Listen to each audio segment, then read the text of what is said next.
Reactorama with FordOhhFord.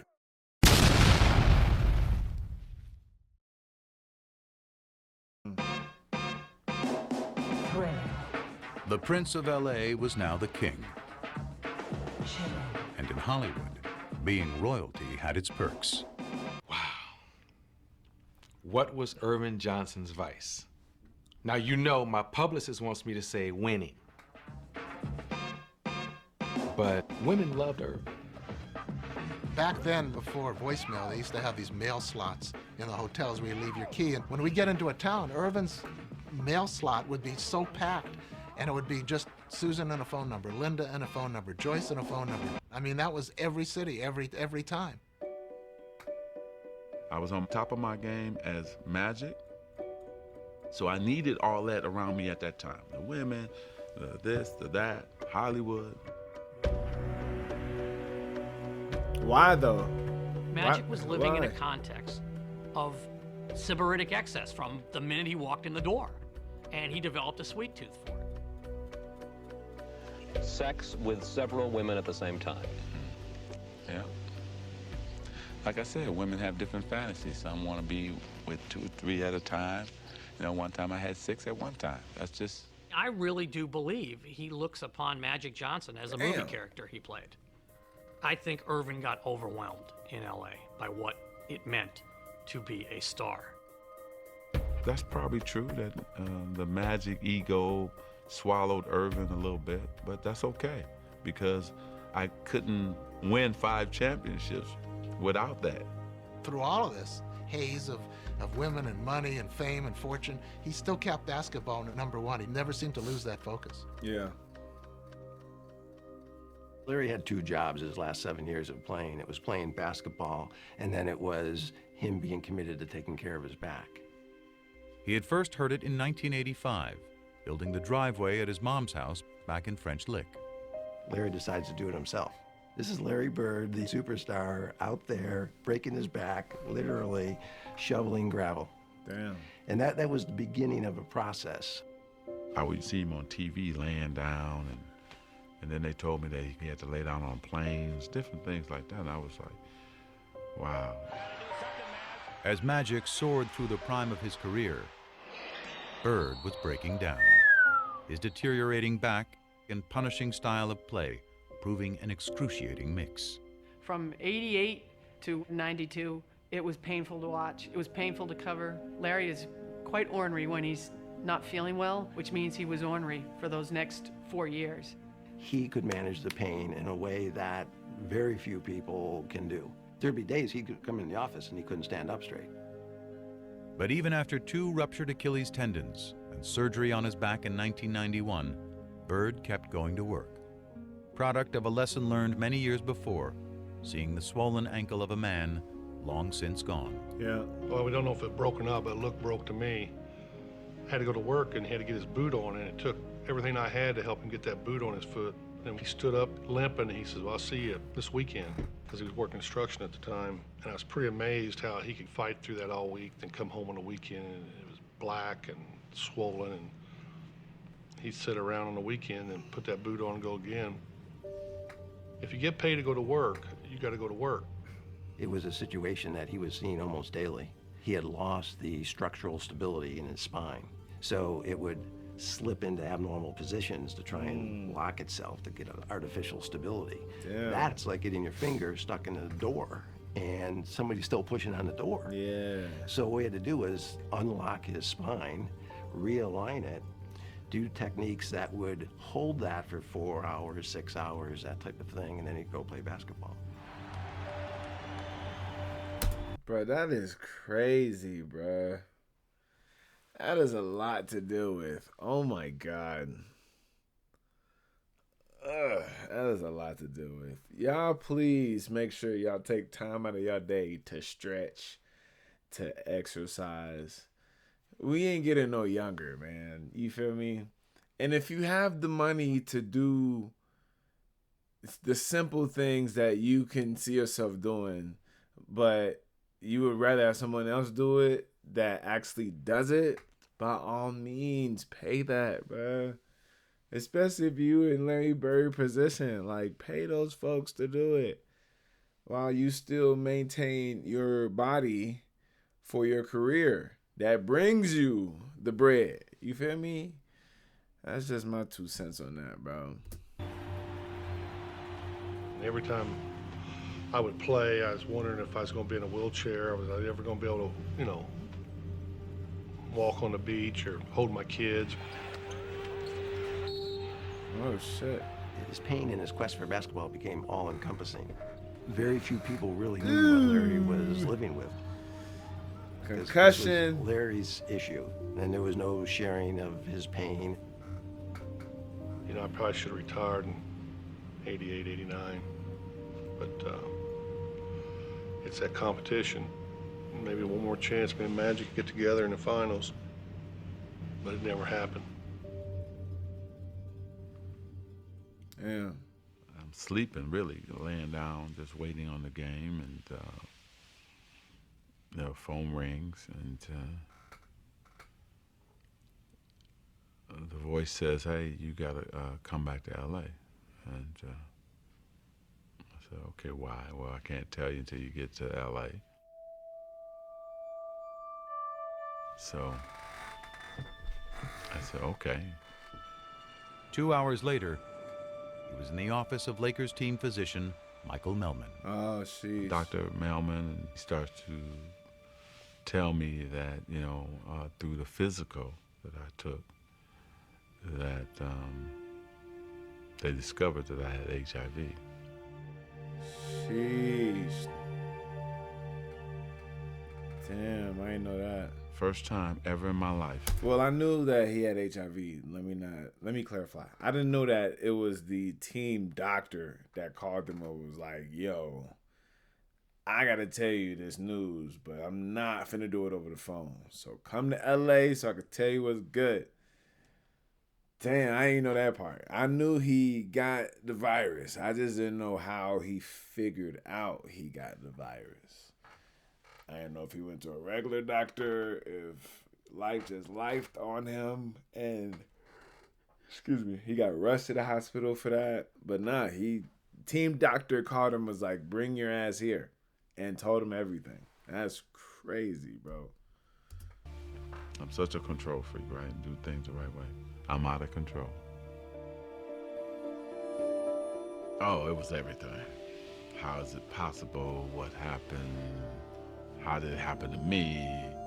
And my mind is racing,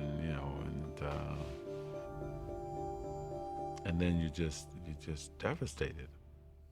Further complicating things, Magic had gotten married just 2 months earlier, and he feared the worst for his new bride, Cookie, who was pregnant with their first child. Wow. I don't know what's going to happen with my wife and my baby. I don't know what's going to happen to me. I don't have control of the situation, and I was lost just for that next 2 or 3 weeks. And after Magic learned neither his wife nor his unborn child were infected, he began revealing the news to his inner circle. The phone rang, and it was Magic's agent, Lon Rosen. And he said, "Irvin's looking for you, call him." And I said, "I'll call him when I get to Paramount." And he says, "Call him now." I said, "Lon, I'll call him when I get to Paramount. I'll be there in 20 minutes. And he said, "You got to call him now. Irvin's HIV positive." I remember I was sitting on the bed. I remember standing up at that point. And I said, "How is that possible?" I'm thinking Irvin's gonna get skinny and die. I mean, literally, that's what I thought. Irvin's gonna get skinny and die. The first person I thought of was Larry. I wonder what Larry thinks. The day that I heard about Magic, it just sort of changed my love for basketball. It shook me up. You get that feeling. Damn. Probably the same type of feeling I had when my father died. He wants to understand why, how can I talk to him? I need to speak to him. It was just really important for Larry to talk to him. It's sort of, I don't know. I wanted to hear it from him, probably didn't believe it. Calls me and we're talking. You know, it's just, how you doing? I heard about it. And you can almost hear both of us with some tears in our eyes. And I'm choked up because he did call me. And, you know. Damn, dog. When something happens,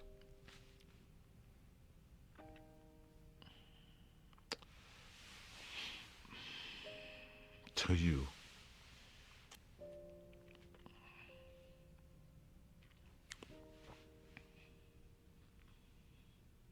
and then you find out who really your friends are, and people who really care about you. Facts. You figure all those battles, all those things we had to go through as warriors, as competitors, and as men. And here this man says, hey, you know what, man, you're okay.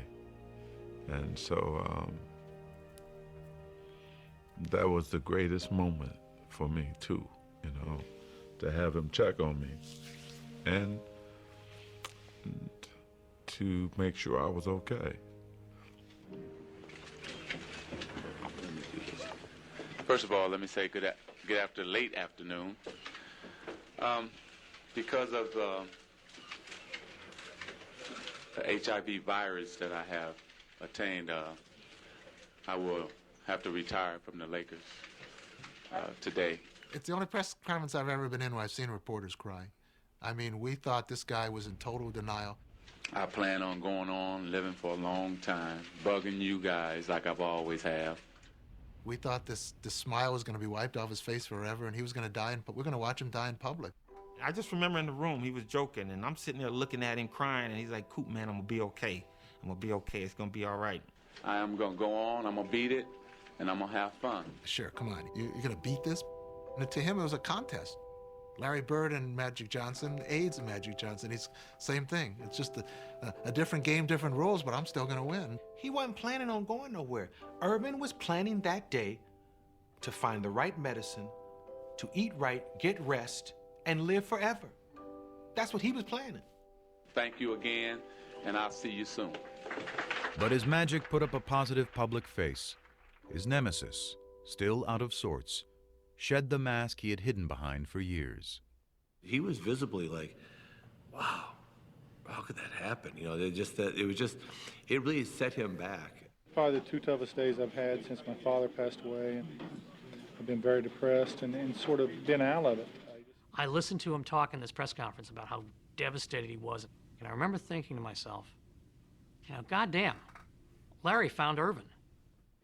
You know, just out of the blue, something like that happening. It's just, I've never had, other than one other instance, and I was hoping I'd never see that again, because I remember how I felt weeks after that. And yesterday was just a sad day. And at his game that night, Bird was forced to confront pain he couldn't so easily play through. Didn't want to be there that night. First time ever. And really last. I remember we played in Atlanta. Had no feel for the game, you know. This wasn't a good time to be out there. Never had that before. That night he threw a pass. I'll never forget, he threw a half-court pass behind his back for a layup. And if you blurred your eyes, you squinted your eyes, it looked like magic. And it was Larry saying goodbye. Got you. I understand now. Wow.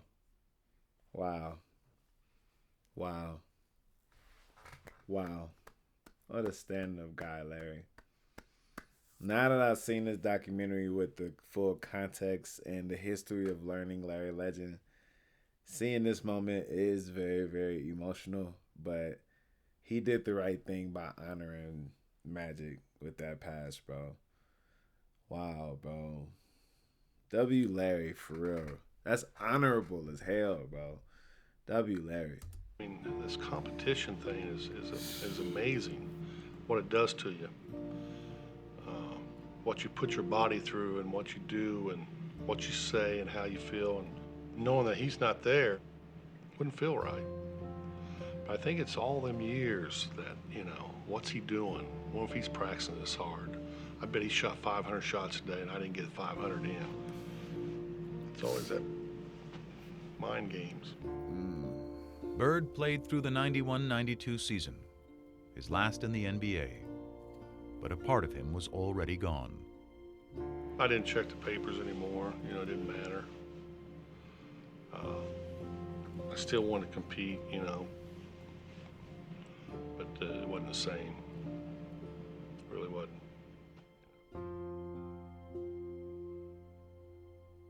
With the exception of that year when he was called Tragic Johnson, because on the basketball court, things didn't shake down properly, this is the first time I'm hearing ignorance, hatred, vicious, nasty things. There was some of my former teammates who had their own little things that they were talking about and why this happened to me. You know anybody else that's heterosexual that got it? Come on, man. You're in denial. I've been called gay, faggot, Irvin's lover. I've been called all that shit. Lon Rosen got a call from Isaiah Thomas asking, you know, I keep hearing Magic's gay. And Lon said, well, for crying out loud, you know better than anybody he isn't. You're one of his best friends. And he said, well, we don't know what's going on in Hollywood. And the fact that Isaiah was questioning why he got this, I think it was really, really hurtful to him. He used to say, you know, I don't want people to stop shaking my hand and giving me my hugs. He loves to be loved. And that's what bothered him the most, that people would change in relationship to him. He would show up at the Lakers facility to work out and to shoot some baskets, and he'd try to engage his teammates and say, hey, you want to play a little one-on-one before practice? And, oh, geez, no, I can't. I got to go get taped. Or, oh, geez, I got work to do. I got to do something else.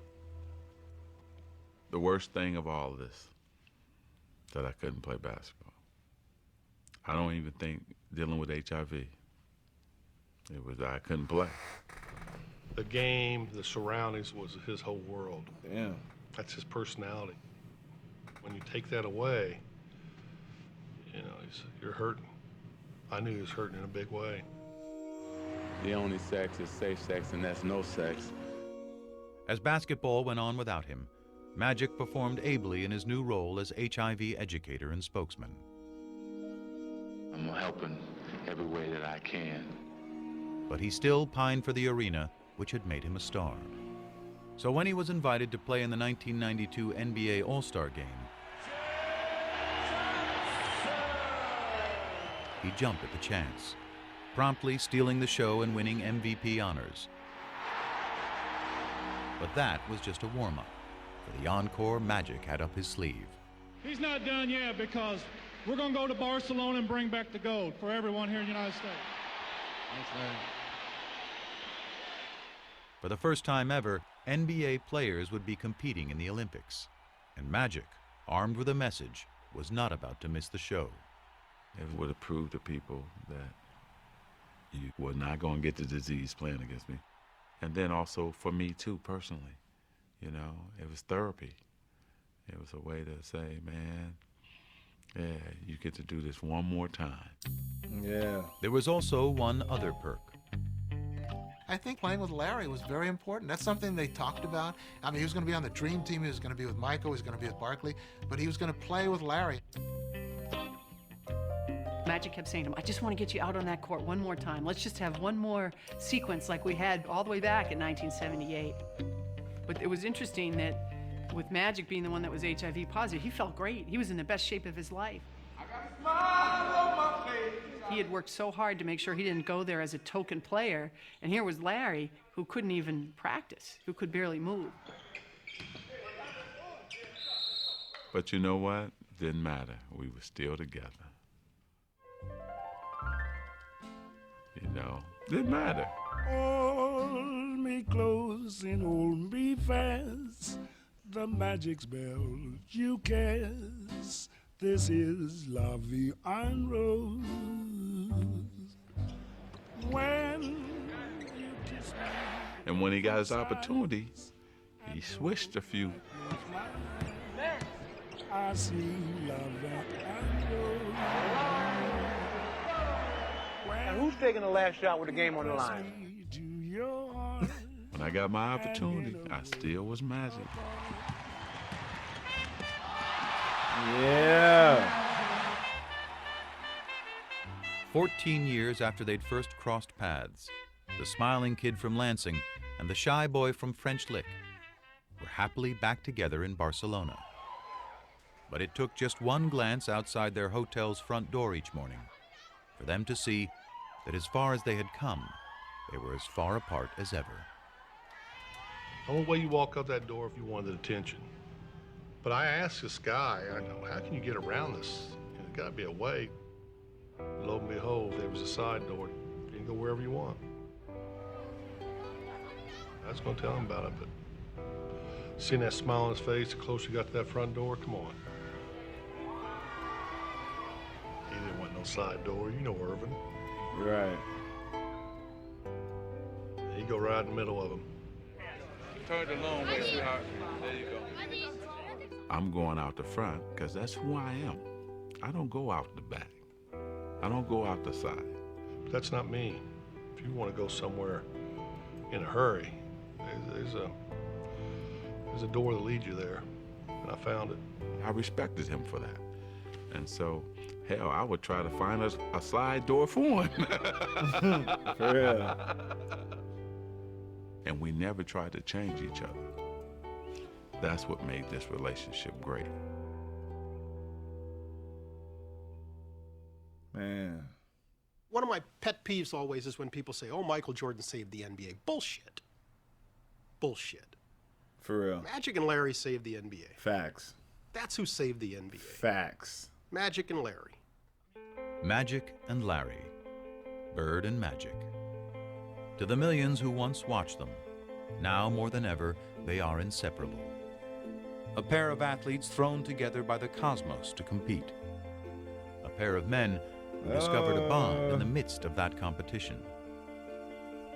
Decades removed from the height of their rivalry, their bond endures. Two impossibly different men with a connection only they can fully grasp.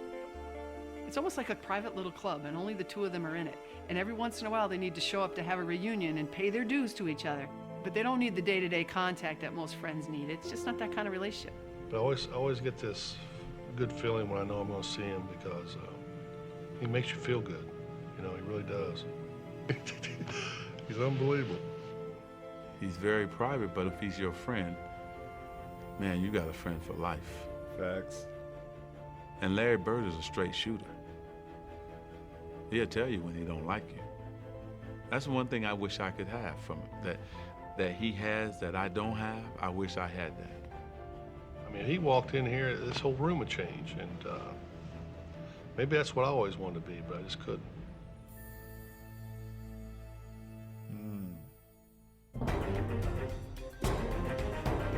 Man.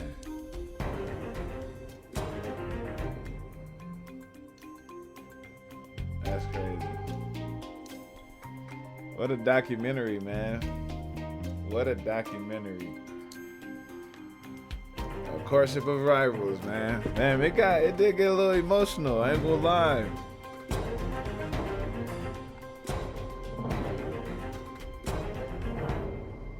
Nah, this is really, really good. Really, really, really good. That's what's up.